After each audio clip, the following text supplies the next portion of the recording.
he, in some sense, chooses not to look at the physics coming from these experiments. That means that the laws of quantum mechanics play no role in his sort of further investigations.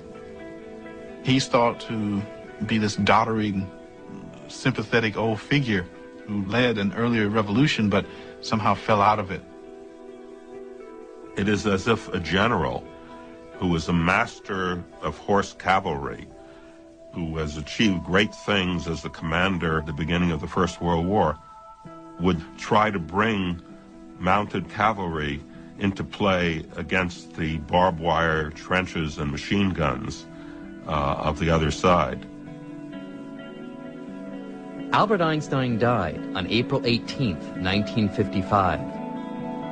And for many years, it seemed that Einstein's dream of unifying the forces in a single theory died with him.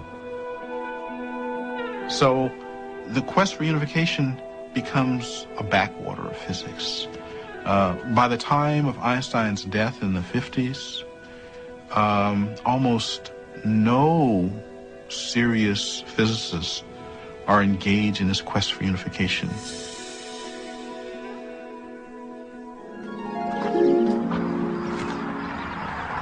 In the years since, physics split into two separate camps. One that uses general relativity to study big and heavy objects, things like stars, galaxies, and the universe as a whole. And another that uses quantum mechanics to study the tiniest of objects like atoms and particles. This has kind of been like having two families that just cannot get along and never talk to each other, living under the same roof. There just seemed to be no way to combine quantum mechanics and general relativity in a single theory that could describe the universe on all scales.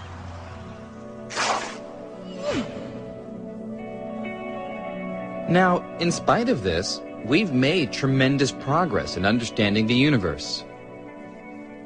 But there's a catch. There are strange realms of the cosmos that will never be fully understood until we find a unified theory. And nowhere is this more evident than in the depths of a black hole. A German astronomer named Karl Schwarzschild first proposed what we now call black holes in 1916. While stationed on the front lines in World War I, he solved the equations of Einstein's general relativity in a new and puzzling way.